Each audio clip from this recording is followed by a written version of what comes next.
अस्सलाम वालेकुम, good morning Lahore, सुबह खैर, जागो लाहौर में खुश आमदीद कहती हूँ। और एक नए हफ्ते, एक नए दिन और एक नई सुबह के साथ मैं हूँ आपकी होस्ट मुनीबा आसिफ। और उम्मीद करती हूँ कि आप सब लोग भी ठीक ठाक होंगे, अपनी ज़िंदगी भरपूर तरीके से गुजारे होंगे। और आपको पता है कि आज हफ्ते का पहला दिन है और मंडे को काम करने का मूड जल्दी ऑन नहीं होता, लेकिन अगर इस दिन का आगाज अच्छे अंदाज में कर लिया जाए जनाब, पॉजिटिव एनर्जीज के साथ कर लिया जाए, तो आपका पूरा हफ्ता एक अच्छे अंदाज में गुजरता है, बल्कि आपका पूरा दिन जो है ना वो अच्छा गुजरता है। और हम लोगों का मेरे ख्याल से एक ये भी मसला है कि हम अपने कंफर्ट जोन से बाहर नहीं निकलते, क्योंकि हम चाहते हैं जी हमारे कंफर्ट जोन में रह के हर चीज़ होती हो। लेकिन आपको पता है कि इंसानी फितरत में ख्वाहिशात तो वसी हैं, लेकिन इनकी तकमील की खातिर हमें कोशिशें कम करनी पड़ती है। और हम अपने मकसद को हासिल करने की खातिर जितनी सख्त कोशिश करेंगे उतना ही हम उस तक पहुंच सकेंगे। तो कंफर्ट जोन से बाहर निकलकर आप कोशिश करें और मेहनत करें। और अगर आप चाहते हैं कि मुस्तकबिल में ज़िंदगी आपकी आसान हो,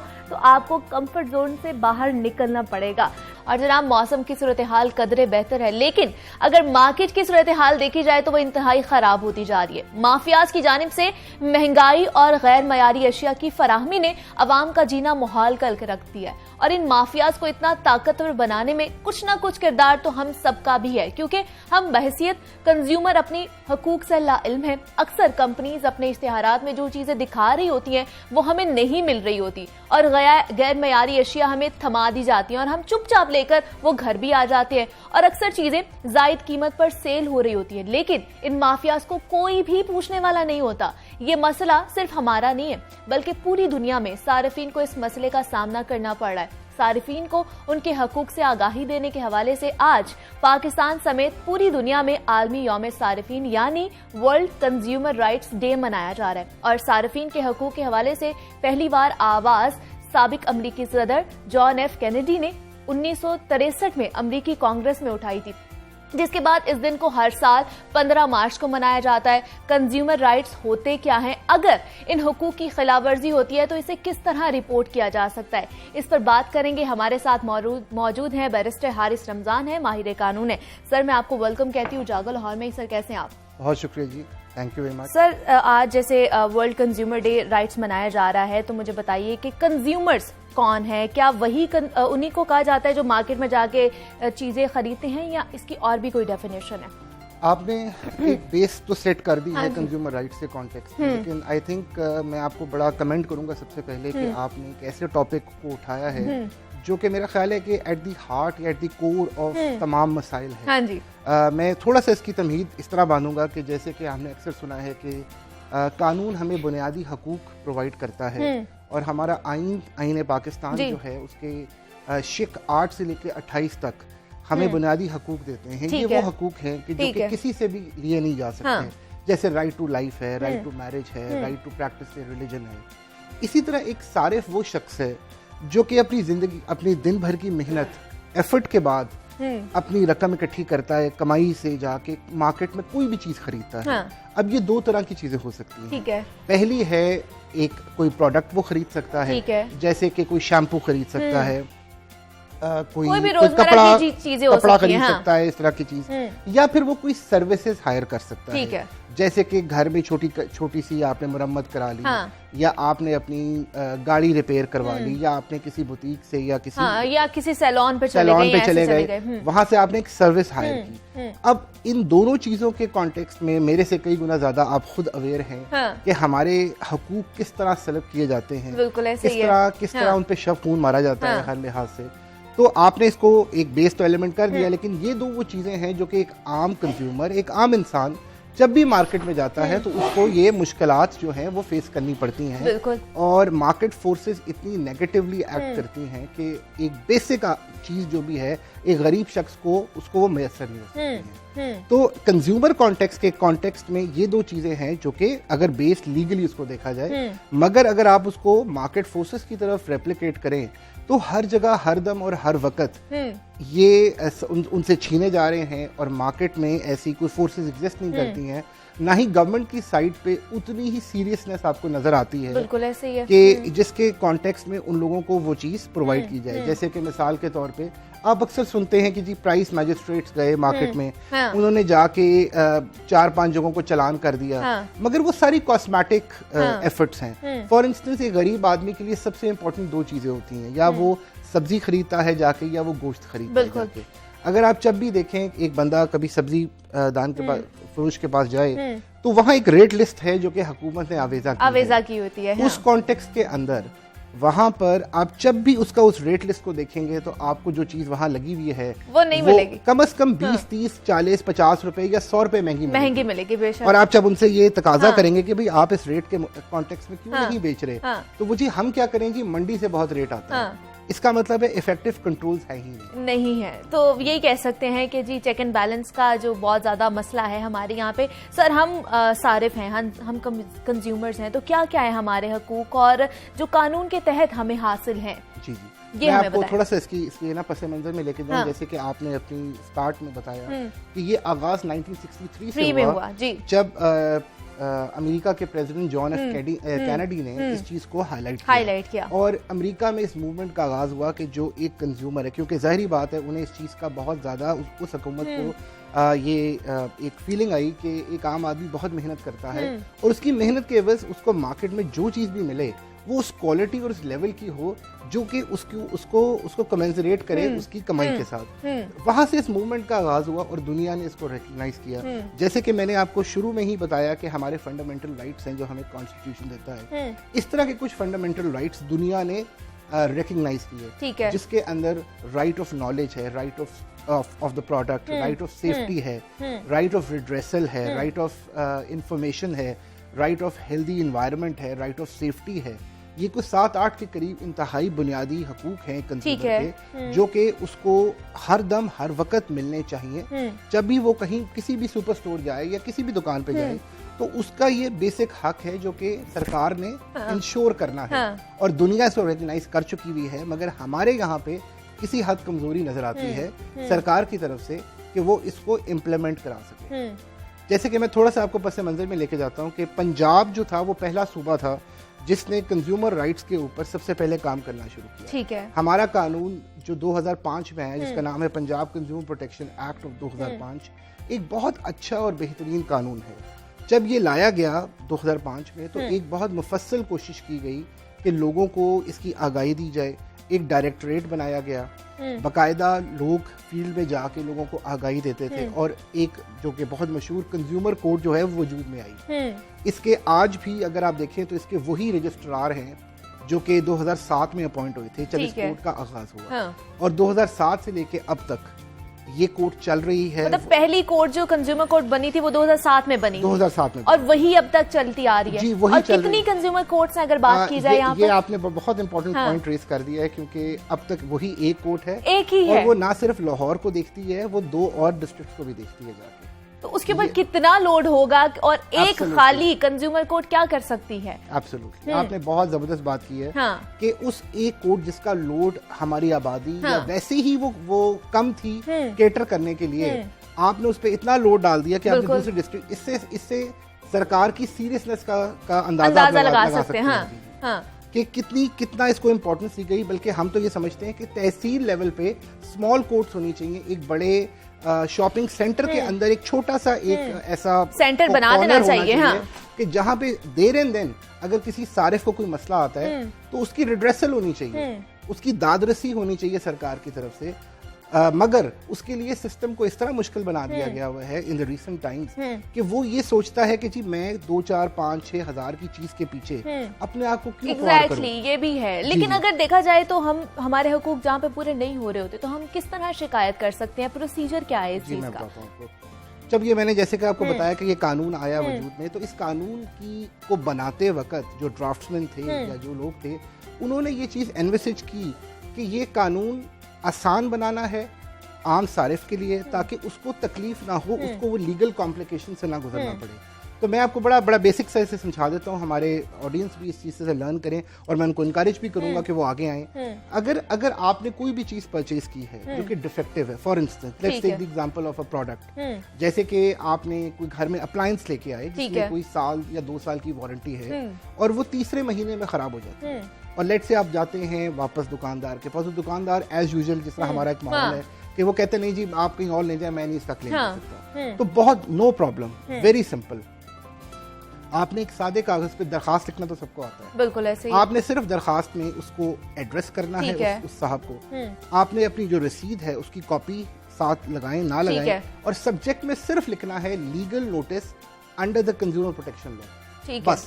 और अपनी जो भी उनकी शिकायत है उसको दर्ज करें, और उसमें चाहे तो जुर्माना भी आप मांग सकते हैं कि आपकी वजह से मुझे चक्कर लगाने पड़े और आपकी वजह से मुझे इनकन्वीनियंस कॉज हुई है, मेरा फौरन से पहले ये चीज ठीक करें, वरना मैं आपको कंज्यूमर कोर्ट ले जाऊंगा, ले जाऊंगी या ले जाऊंगा। ठीक है, 15 दिन तक आपने इंतजार करना है इस नोटिस के बाद। ये याद आपने रखना है जरूर, बहुत इंपॉर्टेंट, कि आपने इस लीगल नोटिस को किसी रिकग्नाइज्ड कोरियर सर्विस के थ्रू भेजना है, इसकी रसीद आपने मेंटेन करनी है। ठीक है, नंबर 1। नंबर 2, जब भी आप कोई चीज खरीदें तो प्रोडक्ट लें तो उसकी रसीद जरूर मेंटेन करें, क्योंकि वही आपकी कंक्लूसिव एविडेंस होगा। हाँ जी, 15 दिन के बाद लेट से वो बंदा हाई हेडेडनेस शो करता है कि नहीं जी मैं परवाह ही नहीं करता, तो आप 16वें दिन कंज्यूमर कोर्ट जा सकते हैं। कंज्यूमर कोर्ट जो है वो थोड़ी सी दूर है हमारे मेन स्ट्रीम से, ये जो सेशन कोर्ट है उसमें 3rd फ्लोर पे एग्जिस्ट करती है। ठीक है, मैं थोड़ा सा आपको मैंने जिक्र किया जिस तरह रजिस्ट्रार साहब का,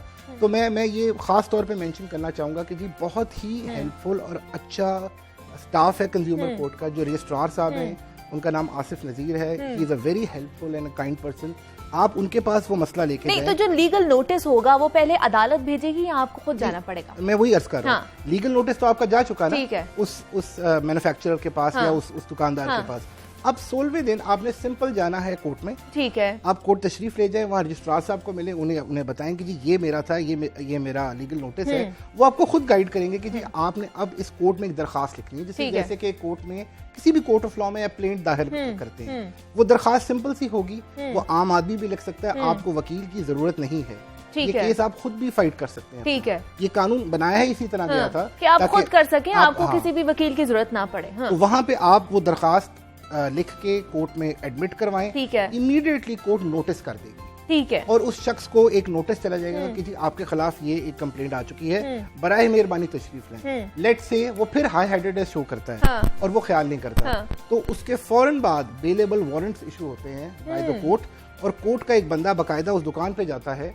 और जाके ये बताता है उसको कि भाई तुम ये कोर्ट के ऑर्डर को नॉन सीरियसली ले रहे हो, फौरन पेश हो, नहीं तो तुम्हें अरेस्ट भी किया जा सकता है। और बहुत सारे लोग उस डर और खौफ से फिर कोर्ट में आते हैं। ठीक है, और फिर इस लॉ की जो एक और खासियत है वो ये है कि ये कानून अलाउ करता है आउट ऑफ कोर्ट सेटलमेंट्स को। ठीक है, ये एक नया ट्रेंड है जो कि हमारी लीगल कॉन्सेप्ट में अब परवान चल रहा है कि आप आउट ऑफ कोर्ट सेटल करें, लंबी लड़ाई से कोई फायदा नहीं। तो जज साहब खुद इनकरेज करते हैं कि आप साइड पे बैठ जाएं, मैंने देख लिया आपका मसला कितना क्या है क्या नहीं है। वो जिस तरह के दुकानदार को वो सिंपली डायरेक्ट करते हैं कि जी आप इसको सुन लें इनकी बात, और अगर ये कर सकते हैं तो इसको हल कर दें। तो बहुत सारे केसेस जो है वो देर एंड देन हल हो जाते हैं। अच्छा, और कितना दरखास्त का फैसला कितने अरसे में आ जाता है? ये डिपेंड करता है, ये आपने बड़ा अच्छा सवाल किया कि ये डिपेंड करता है, क्योंकि जब हमारे वकला हजरात बीच में इन्वॉल्व हो जाते हैं तो वो एट टाइम्स लंबा भी चला जाता है। अच्छा, क्योंकि फिर वो एक लीगल बैटल की तरफ हम बढ़ जाते हैं। अच्छा, और वो आपको पता है कि जैसे कि एक लीगल बैटल जब बढ़ती है तो फिर उसको फिर एक टाइम भी लग सकता है।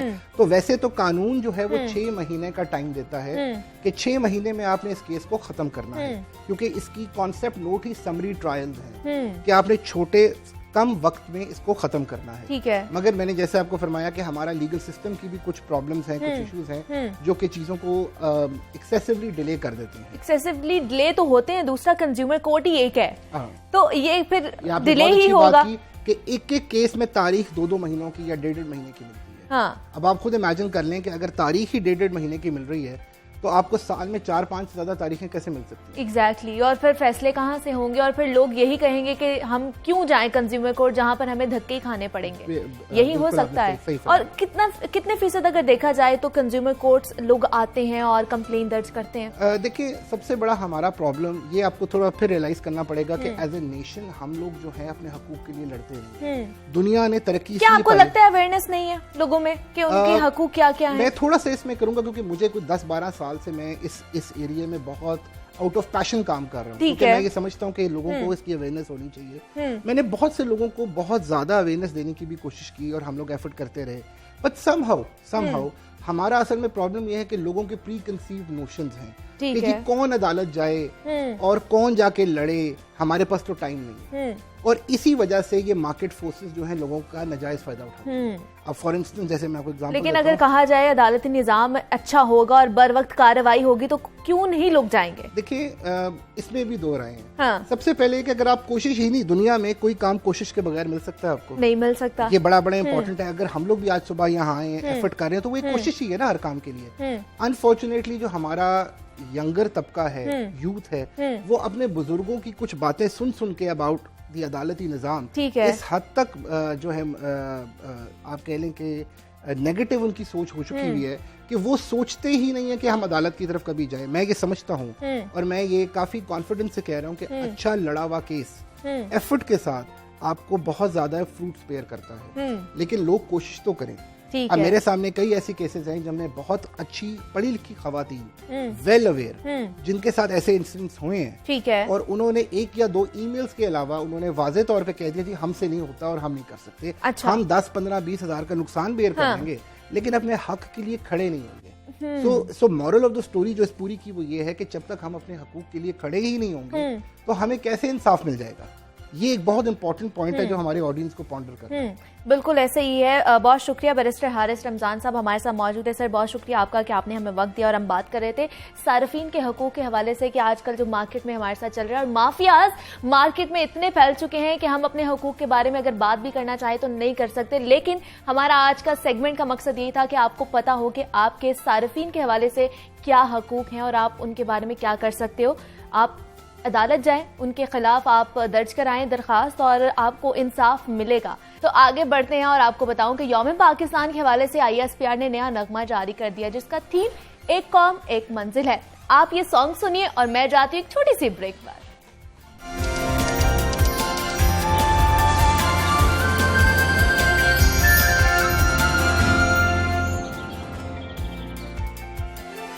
Welcome back to Jago Lahore and a very good morning to you all. नाजरीन, कोरोना वायरस की खतरनाक होती हुई सूरत हाल के तनाजुर में आपको पता है कि शहर में स्मार्ट लॉकडाउन नाफिज कर दिया गया है और शहर की तमाम तालीमी इदारे भी बंद कर दिए गए हैं। हालात एक मरतबा फिर गुज़श्ता साल की तरह होते जा रहे हैं। गुज़श्ता लॉकडाउन में देखा गया था कि जब बच्चों को स्कूल से छुट्टियां हुई और कारोबारी सरगर्मियां भी महदूद हुई और घर के अफराद घर में मौजूद थे तो बहुत सारे लोग नफ्सियाती मसाइल का भी शिकार हो गए थे। खासतौर पर माओ में ये मसाइल ज्यादा देखने को मिले जिसकी वजह से बच्चों का बार बार तंग करना था। अब एक मरतबा फिर इसी सूरत हाल का सामना होने जा रहा है तो ये खदशात फिर से सर उठाने लगे हैं। आज हम बात करेंगे कि घर का माहौल कैसे मुतवाजन रखा जाए, माएं पैनिक होने से किस तरह बच सकती हैं, इस मुश्किल की घड़ी को कैसे गुजारा जाए, इस पर बात करेंगे। हमारे साथ मौजूद हैं माहिर नफ्सियात हैं प्रोफेसर डॉक्टर राफिया रफीक हैं।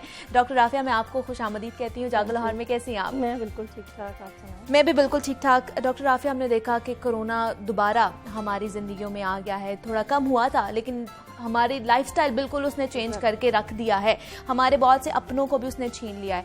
तो क्या ये हमारा नफ्सियाती तौर पर ये हमारी डिप्रेशन और एंजाइटी दोबारा बढ़ाएगा? जी देखिए, जब ये कोरोना स्टार्ट हुआ था ना तो मैंने एक स्टेटमेंट कही थी। मैंने कहा था कि maybe one day we get rid of corona virus but the long term psychological impact is still going to continue for many decades. Exactly. यानी कि बहुत अभी हमें ये पता ही नहीं कि हम किस नफ्सियाती चीज़ों से गुजर रहे हैं, क्योंकि देखिए इंसान एक कह लें कि सोशलाइजेशन के प्रोसेस से गुजरता है और कोरोना के SOPs में पहली चीज है सोशल डिस्टेंसिंग। बिल्कुल। सो वो जो एक डिस्टेंसिंग थी ना, उसने जो फर्स्ट वेव थी उसके अंदर बहुत ज़्यादा इम्पैक्ट किया था साइकोलॉजिकली। और ऊपर से वो जो डेथ रेट था, ऊपर से जो उन लोगों ने मीडिया ने स्पेसिफिकली जो कॉफिन्स इटली में दिखाने शुरू किए, और फिर जो एक ऑथेंटिक और नॉन ऑथेंटिक इंफॉर्मेशन का इन्फ्लक्स था, आपके मोबाइल पे व्हाट्सएप मैसेजेस थे, इतना कुछ लोगों ने शेयर किया जिसकी कभी ऑथेंटिसिटी नहीं भी थी, और लोग उससे खौफजदा होना शुरू हुए। तो उससे क्या होता है कि जब आप साइकोलॉजिकल एक फेयर का शिकार होते हैं ना, तो उसमें एक बिहेवियरल इम्यूनिटी होती है, एक हमारी मेडिकल इम्यूनिटी होती है, बिहेवियरल इम्यूनिटी हमारी थॉट्स से जो जनरेट होती है, उससे हम लोगों की इम्यूनिटी लो होती है और कोरोना वायरस के अटैक का चांसेस ज़्यादा हो जाते हैं। तो उसमें भी हम लोगों ने जब पहली हेल्पलाइन स्टार्ट की हमने अपने इंस्टीट्यूट से, और उसमें हमारे तकरीबन 250 से 300 जो साइकोलॉजिस्ट थे, वो उन्होंने free of cost telemedicine services, telepsychiatric services provide की।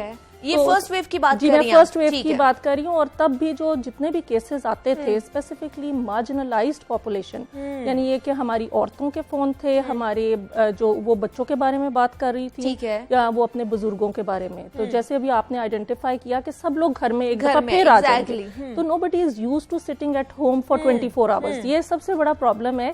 स्पेसिफिकली जो प्रॉब्लम्स आई वो हमारी उन ख्वातीन को आई जो कि एक हाउसवाइफ थी, और क्योंकि उनके बच्चों की एजुकेशन टोटली ऑनलाइन चली गई, तो टेक्नोलॉजी से भी प्रिपेयर्ड कोई नहीं था। तो ये चीजें जो थी एग्रीवेट होनी शुरू हो गई। फिर ऊपर से हाउस होल्ड हेल्प, आपको पता है पाकिस्तान में ये एक कह लें कि शशका है कि हाउस होल्ड हेल्प होती है, तो वो हाउस होल्ड हेल्प भी नहीं अवेलेबल थी। So the women were bound to sit at home, और वो 24 hours they were sitting at home, और अपने बच्चों का, अपने हस्बैंड्स का, अपनी एक्सटेंडेड फैमिली, मतलब ये कि अपने मदर फादर इन लॉ या ओल्डर पॉपुलेशन जो भी उनके साथ थी, तो उनको ज़हनी तौर पे जितना स्ट्रेस मिला है वो शायद ही और किसी को मिला। और अब आपको लग रहा है कि दोबारा आ जाएगा? क्योंकि हमने दरमियान में देखा कि काफी चीजें सेटल डाउन हो गई थी, चीजें हम लोग रूटीन में आना होने शुरू हो गए थे, स्कूल्स भी खुल गए थे, सरगर्मियां भी शुरू हो गई थी बाकी सारी। अब दोबारा लॉकडाउन लग रहा है, बाकी स्कूल दोबारा बंद हो गए, वही चीजें दोबारा आना शुरू हो गई। एग्जैक्टली। देखें ये वेव्स जो है ना, ये आप कहें कि ये कहीं ना कहीं थोड़ी सी रिलैक्सेशन दे जाती है। जब आपकी सारी चीजें खुल जाती हैं, तो एक देखिए ह्यूमन माइंड को भी कुछ फ्लेक्सिबिलिटी, कुछ रिलैक्सेशन चाहिए, और वो रिलैक्सेशन इसमें भी मिल जाती है कि आपके हैप्पी हार्मोन्स रिलीज होते हैं अगर आप शॉपिंग पे चले जाते हैं, या आप लोगों से मिलते हैं, अपने प्यारों से बैठ के बात करते हैं। लेकिन वो एक बात माइंड में आना कि जी अब हम लोगों ने इनहिबिशन है, हमने घर पे ही रहना है। तो ये जो कॉन्सेप्ट है ना, ये स्पेसिफिकली पाकिस्तान में बहुत ही अजीब सा, और शहरों में बहुत अजीब कॉन्सेप्ट है, क्योंकि लोग यूज टू हैं सैरो तफरी के, मौसम भी अच्छा है, और ये सारी चीजें ना, तो मेरा ख्याल में दोबारा से ही साइकोलॉजिकल वो इम्पैक्ट, और इसमें जो पॉपुलेशन ज्यादा अफेक्ट हो रही है, people who were already under medication, जो हमारे साइकेट्रिक पॉपुलेशन ऑलरेडी थी ना, उनकी भी एक फैसिलिटी अवेलेबल होती है, हॉस्पिटल्स नहीं जा पाते, बिल्कुल। फिर वो ज्यादा depression, anxiety, stress, trauma, aggression, sleep issues, ये बहुत कॉमन इश्यूज। और दूसरा हमने ये भी देखा था डॉक्टर राफिया के कोरोना के दौर में हमने देखे बहुत से घर भी टूटे, लड़ाइयां भी हुई, तशद्दुद के भी वाकयात हम लोगों ने देखे कि सब लोग घर में रहना शुरू हो गए थे, जिसकी वजह से मेरे ख्याल से वो जो तनाज़ात थे वो ज्यादा बढ़ गए थे। जी बिल्कुल, डोमेस्टिक वायलेंस। और अब दोबारा चीजें ये होना शुरू हो गई, हमारे नफ्सियाती मसाइल भी उसी तरह होना शुरू हो गए। तो हम किस तरह इनसे बच सकते हैं? अगर घर में तो हमने रहना ही है अब सब ने, तो हम बच किस तरह सकते हैं, अपना माहौल किस तरह ठीक रख सकते हैं? देखें, सबसे पहले ये है कि जनरेट जो होता है ना, वो थॉट प्रोसेसेस जो जनरेट होती हैं उसमें बहुत गुस्सा है, ठीक है। It can be a reaction towards the situation also, और reaction towards people living together.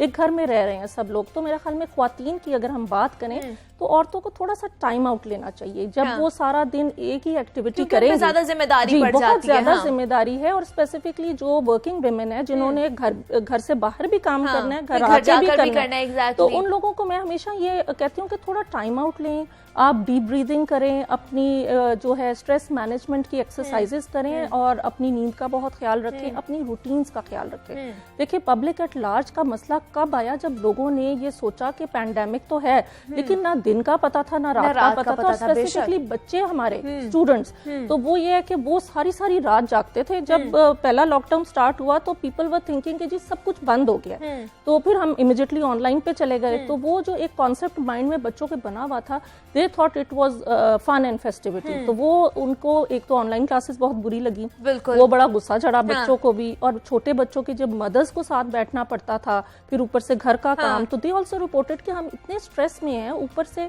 जो भी कर रहे हैं वो it's unpaid sort of a work. तो वो घर के जो मर्द हजरात हैं वो भी ये बात नहीं समझ रहे। तो मेरे ख्याल में अवेयरनेस की जरूरत है कि yes, pandemic it's a psychological pandemic and it's not going to go easily. हमारी पूरी नेशन की एक अप्रोच चेंज होने की जरूरत है। तो डॉक्टर राफिया, किस तरह के केसेस आपके पास आए? जिस तरह आपने बताया कि आप लोगों ने हेल्पलाइन इंट्रोड्यूस कराई और उस पर आपको कॉल्स आती थी, तो लोग क्या क्या शिकायत करते थे? किस तरह के नफ्सियाती मसाइल से वो दो चार होते थे? हमने जब रिसर्च की, these are the research statistics, तो हमने डाटा लिया तो हमें जो ज्यादा प्रॉब्लम्स आ रही थी, पहली वेव में कोरोना वायरस की एंजाइटी थी। ठीक है, पीपल वर वेरी एंग्शियस कि हमें हो जाएगा। ठीक है, फिर उसके अलावा उनके अंदर ओसीडी डेवलप होना शुरू हो गया, obsessive compulsive disorder. Even at times मैं अपने घर के नॉब्स को जो है वो स्प्रे मारती रहती थी। मतलब ये कि बीइंग अ साइकोलॉजिस्ट हम लोग इतना ज्यादा वो हो गए उससे खौफजदा। फिर सुन कर लोगों का एग्जैक्टली।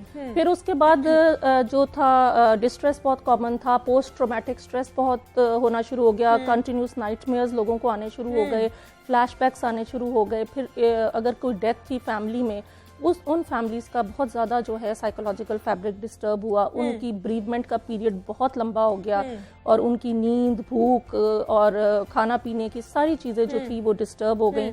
और कुछ लोग सवियर डिप्रेशन का शिकार हुए, कुछ में मास्क डिप्रेशन था कि फीचर्स थे लेकिन हाई फंक्शनिंग डिप्रेशन था, पता नहीं चल रहा था कि ये लोग डिप्रेस्ड हैं। फिर लोगों ने एंगर इश्यूज बहुत रिपोर्ट किए और सवियर एंगर इश्यूज, जिसके बाद अच्छा मजे की बात यह है कि लोगों ने ये चीजें रिपोर्ट की। डोमेस्टिक वायलेंस जब हम लोग उनसे इंटरव्यू करते थे, ठीक है, फिर उन्होंने कहा yes, verbal and non verbal abuse increased a lot. तो वो जो घर में रहकर, जी घर में रह के, और स्पेसिफिकली विद मार्जिनलाइज्ड पॉपुलेशन, जो ओल्डर अडल्ट्स थे या जो ख्वातीन थी। और ये था एक स्केप गोटिंग का प्रोसेस, जैसे कि एक आदमी ने अपनी बीवी को कुछ कहा, उसको गुस्सा उस पर निकला, बीवी का बच्चों पे निकल आया, बच्चे और बीवी का फिर किसी बुजुर्ग पे निकल आया। तो मतलब ये था कि लोगों की बेसिकली गुस्सा क्या है, इट इज एन अनचैनलाइज्ड एनर्जी। तो लोगों को पता ही नहीं था इसको किस तरीके से करना है, कि हम फिर लोगों को गाइड करते रहे कि please go out for a walk. ये नहीं है कि लोग ये तक हमें रिपोर्ट करते थे जी हम हवा में सांस लेंगे तो हमें कोरोना वायरस हो जाएगा। मतलब पहले तो हमने उनको एजुकेट किया, हमने उनको अवेयरनेस क्रिएट की कि कोरोना वायरस किस तरह स्प्रेड करता है। फिर हम लोगों ने उनको एसओपीज की, फिर उनको कहा कि ऑथेंटिक इन्फॉर्मेशन आप लीजिए, आप हर चीज को ना अपने माइंड में डालें, क्योंकि उससे बहुत फेयर बढ़ रहा था। और अब जो एक्सपेक्टेड है, देखिए अगर पहले तो ये है कि सेकेंड वेव में unfortunately there was a shift in the thinking process.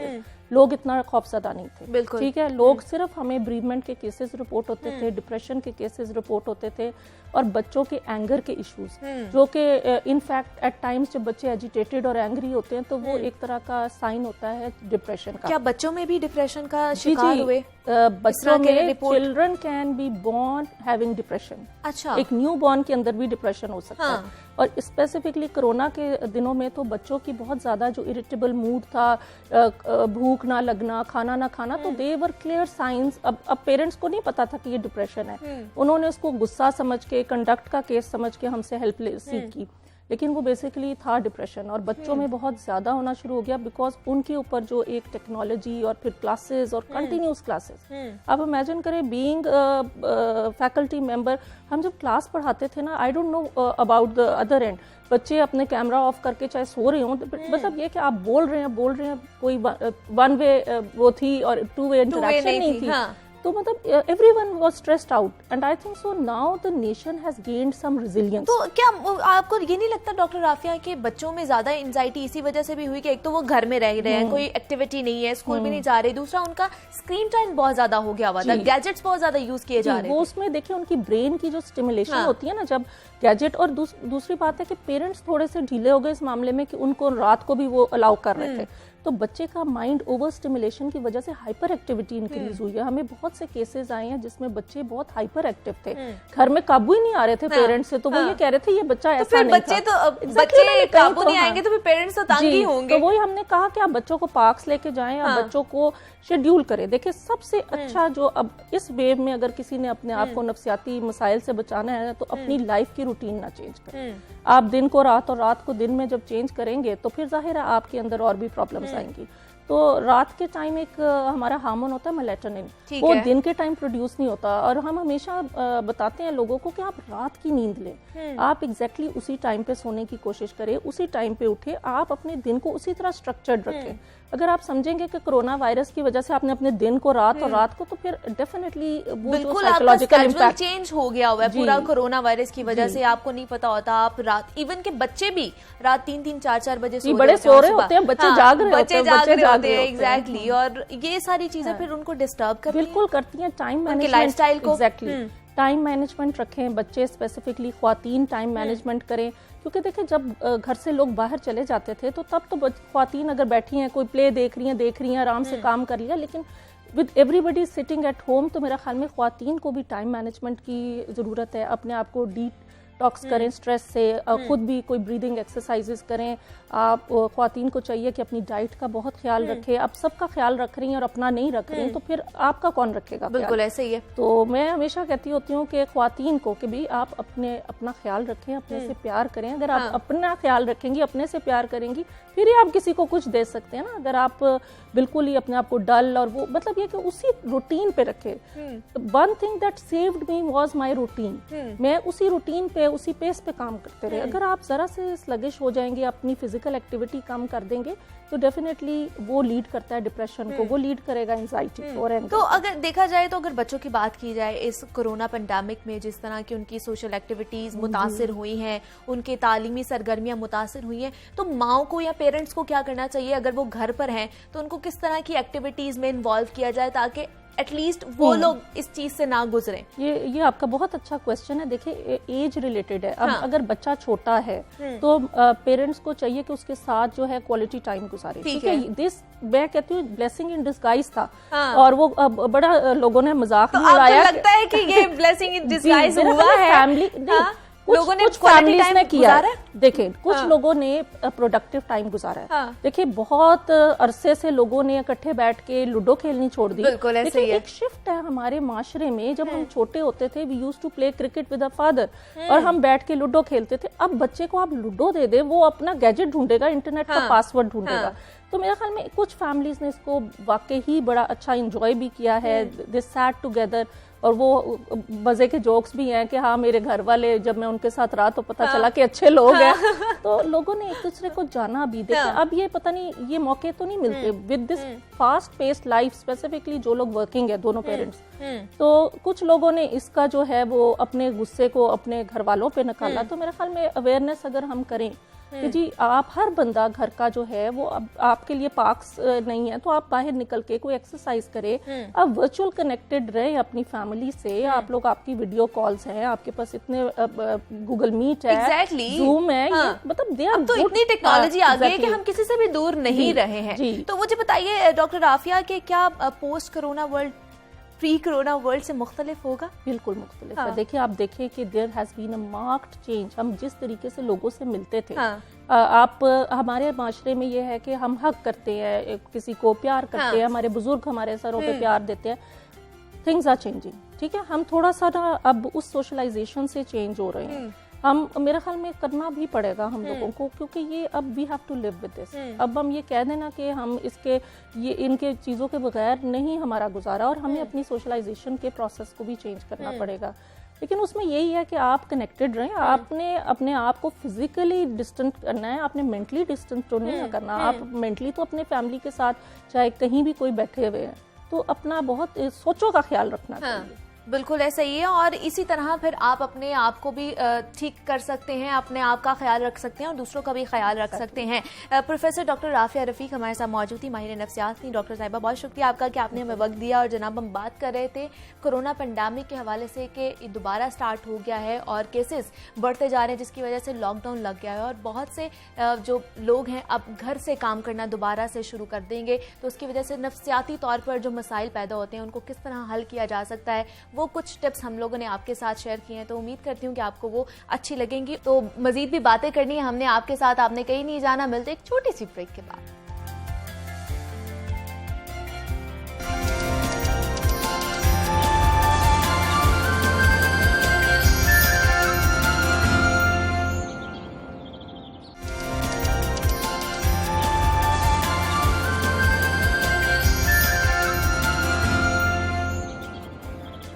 Welcome back to Jago Lahore and a very good morning to you जनाब। अब कुछ बात कर लेते हैं कोरोना वायरस के हवाले से कि ये एक दुश्मन जो नजर तो नहीं आ रहा लेकिन अब सबकी जिंदगियों को अजीरन बना रहा है। मोहलिक कोरोना वायरस की सूरत हाल बदतर से बदतरीन होती जा रही है और कोरोना की तीसरी लहर अवाम पर कहर ढाने लगी है।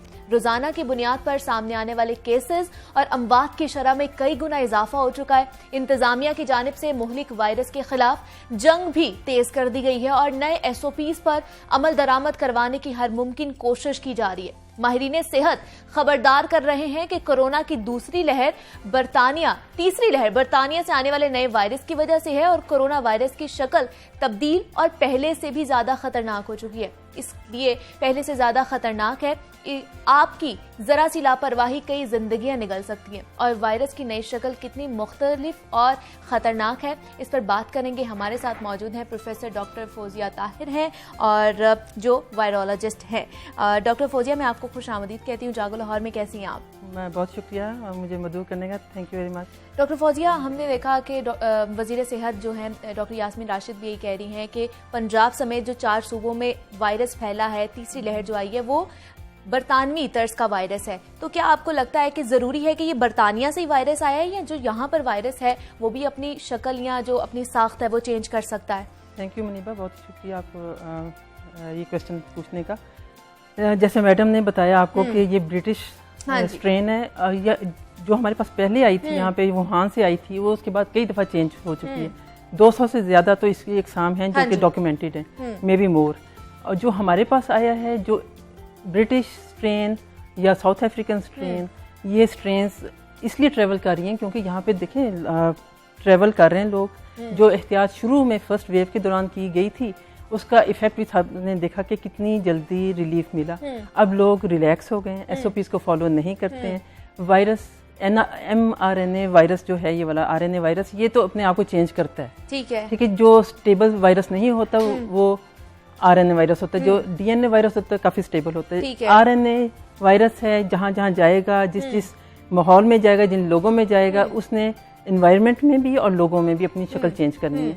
इसकी strains one of them is British strain जो कह रहे हैं, उसको आप डायग्नोज नहीं कर सकते उस टिपिकल कोरोना वायरस की सिम्टम्स से, लेकिन हाँ बिल्कुल ये है और रैम्पेंट है और इसकी सीवियर फॉर्म है। सीवियर का मतलब है कि इसकी जो छूत की बीमारी है ना, एक से दूसरे को लगती है और सांस के जरिए लगती है। खासतौर पे इन्फेक्शन जो आप बात करते हैं उसमें ड्रॉपलेट्स होते हैं और जो दूसरों में चले जाते हैं। एहतियात हम नहीं कर रहे, बिल्कुल ऐसे हमने देखा भी है, मास्क का इस्तेमाल नहीं कर रहे। मैं खुद देखती हूँ कि पढ़े लिखे लोग मेडिकल कम्युनिटी में भी पढ़े लिखे वो डिपार्टमेंट जो कि प्रिवेंट करने के लिए जाते हैं, वो सब आपस में बैठे होते हैं कि हमने कभी एहतियात नहीं की, हमने देख लिया, हम तो बचे हुए। आप बचे होंगे क्योंकि आप में भी आपका जो आपका इम्यून सिस्टम जिसको कुव्वत मुदाफियत वाला सिस्टम जो है वो आपका रोबस्ट होगा, ठीक है। लेकिन जब आप घर जाएंगे, आपके बुजुर्ग हैं, छोटे बच्चे हैं, उनका ख्याल कीजिए, उन लोगों का ख्याल करें जिनके पास आपने जाना है। कुछ मरीज ऐसे हैं जो इम्यूनो कॉम्प्रोमाइज्ड हैं, कुछ लोग हो सकता है जिनकी वैसी मुदाफियत कम हो, तो आपने अपने आप को भी प्रोटेक्ट करना है और दूसरों को भी प्रोटेक्ट करना है। ब्रिटिश स्ट्रेन और नो स्ट्रेन हमने पहले अपने SOPs को फॉलो करना है, उसके बाद हमने वायरस के ऊपर छोड़ना है। तो क्या आपको लगता है कि जो केसेस में इजाफा होता जा रहा है दिन ब दिन, ये लोगों के SOPs पर अमल दरामद ना करने की वजह से हो रहा है? इसमें 2 चीजें हैं मुनीबा। एक एहतियात नहीं हो रही, जिस तरह से हमें मैंने पिछले प्रोग्रामों में भी आपको बताया कि देखें वायरस एक दफा आ गया, पैंडेमिक बन गया, ठीक है। पैंडेमिक तो ठीक है, ये एक फर्स्ट जो मैंने आपको याद होगा पिछले साल पहले प्रोग्राम में बताया था कि थर्ड वेव जरूर आएगी, बिल्कुल ऐसे ही और जो हम अब फेस कर रहे हैं। दरमियान में फर्स्ट वेव आई, सेकंड वेव आई, थर्ड वेव। इसमें एक नेचुरल भी इसकी जो नेचर है, इसकी कुदरती तौर पे भी वायरस कम हो जाता है, ठीक है। हमने देखा अभी पिछले दिनों, बिल्कुल ठीक है। तो लेकिन एक चीज ध्यान में रखने की जरूरत है, हम अवाम तक अपनी आवाज पहुंचाना चाहते हैं आपके चैनल के थ्रू कि एहतियात नहीं छोड़नी। आपको इन्फेक्शन हुआ, आप रिकवर करके एहतियात नहीं छोड़नी। आपको इन्फेक्शन नहीं हुआ, आपका कुव्वत मुदाफियत अच्छी है, आपने एहतियात नहीं छोड़नी। जो लोग खुदा न खास्ता के लोग होते हैं जिनको शुगर की बीमारी है, जिनको कैंसर है, जिनके वैसे ही ऐसी दवाइयां ले रहे हैं, ज्यादा मुतासर करेगा ये, उनको वायरस ज्यादा मुतासर करेगा, तो आपने उनका भी ख्याल करना है। तो दूसरा ये कि वायरस ने तो रहना है, आपने अगर वैक्सीन लगवा ली है हाँ।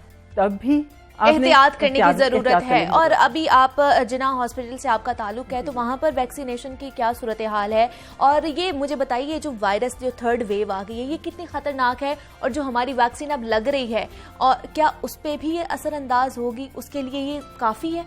मुनीबा, जिन्ना हॉस्पिटल में हुकूमत के जो महकमा सेहत प्राइमरी सेकेंडरी ने और स्पेशलाइज्ड हेल्थ केयर ने बहुत अच्छा, बहुत इफेक्टिव एक सिस्टम मुरतब किया है। 2 जगह पे, जिन्ना हॉस्पिटल में भी और एक्सपो सेंटर में भी। बहुत वेरी ऑर्गेनाइज्ड सिस्टम, जिसमें आप जाते हैं, रजिस्ट्रेशन आप पहले फ़ोन पे करके जाते हैं, आपको एक कोड आता है, आप जाते हैं, अपना कोड नंबर दिखाते हैं, आपको बहुत एहतियात से SOPs को फॉलो करते हुए आपको अंदर लेके जाया जाता है, और ज़्यादा से ज़्यादा 10 मिनट में आप फारिग हो जाते हैं, वैक्सीन लग जाती है। ठीक है।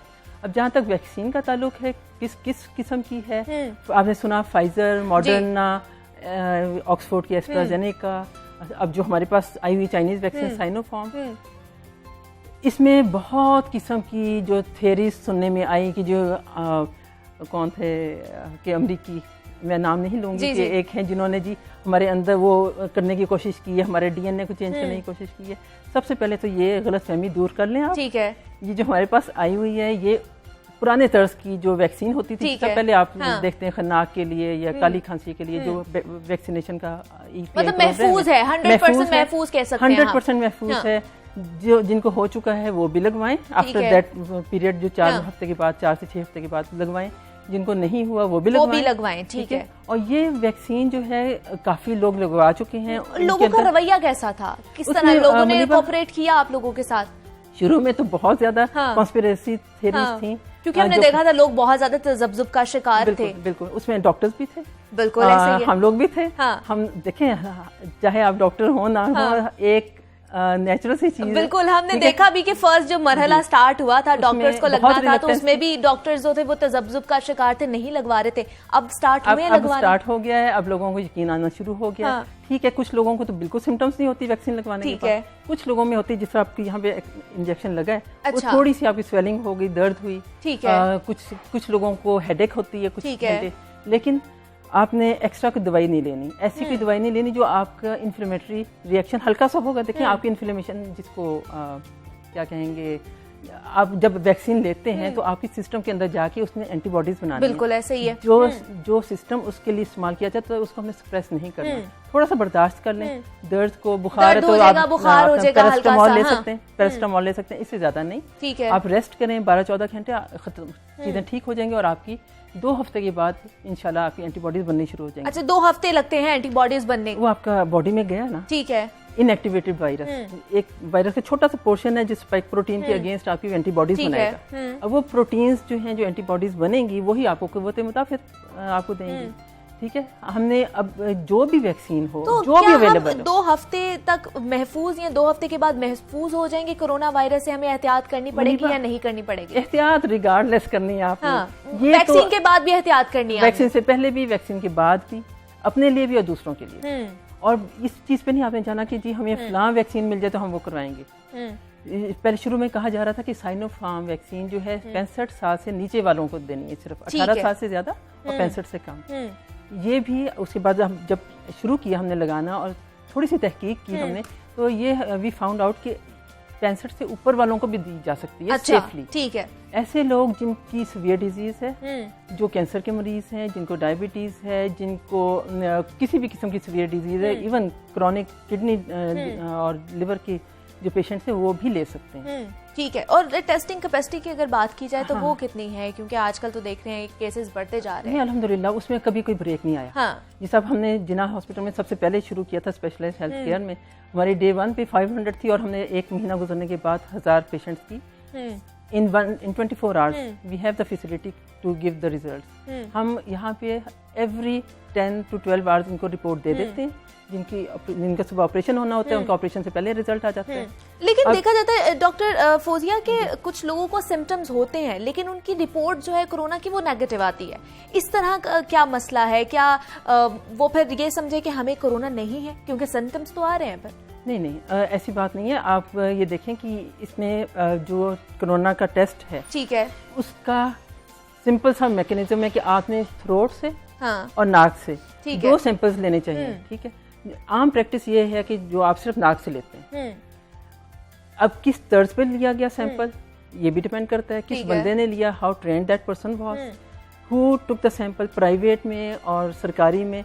सरकारी में जैसा मैं अपना कह सकती हूँ जी, दोनों में फर्क है टेस्ट लेने में? नहीं, फर्क नहीं है। हाँ। मैं सिर्फ अपना बता सकती हूँ कि जो मैंने अपनी टीम तैयार कराई, खुद भी हमने अपने ENT स्पेशलिस्ट को रिक्वेस्ट की कि आप हमारी टीम को तैयार करें, ताकि देखिए मैं तो पैथोलॉजिस्ट, मैंने तो लैब में टेस्ट लगाना है। हाँ, जो सैंपलिंग पे बहुत डिपेंड करता है कि किस तरीके से सैंपल लिया गया, ठीक है। उस जगह पे आपने जाके जब आप इस तरह रोटेटरी मूवमेंट में सैंपल कलेक्ट करते हैं म्यूकस, तो वो इनफ था, प्रॉपर जगह से लिया गया, उसको सही सेव किया गया, सही ट्रांसपोर्ट किया गया। अब वो हमने फ्रॉम सैम्पलिंग टू रिजल्ट्स मैंने सारे SOPs बना के दिए इनको। Being a member of CAC हमने वहाँ पे भी इनको रिक्वेस्ट की थी कि जिस को हम ट्रेन करें उनको प्रॉपर सैम्पलिंग हो। अगर सैंपल ही प्रॉपर ना लिया गया हो, ये भी डिपेंड करता है। कुछ लोग होते हैं कि प्राइवेट लैब में हम गए, हमारा नेगेटिव आया, आपके पास आई पॉजिटिव आ गया, भी हो सकता है आपको सैंपल ठीक ना लिया गया। प्रोफेसर डॉक्टर फोजिया अशरफ हमारे साथ मौजूद थी, वायरोलॉजिस्ट थी। डॉक्टर फोजिया, आपका बहुत शुक्रिया कि आपने हमें अपडेट किया है। जनाब, एक ही इलाज है और वो ये है कि आप एहतियात करें और एहतियात से ही ये चीजें हल हो सकती हैं। तो जनाब, मुझे आपने इजाजत देनी है और अपना बेहद ख्याल रखना है। मुझे भी दुआ में याद रखिएगा। अल्लाह हाफिज।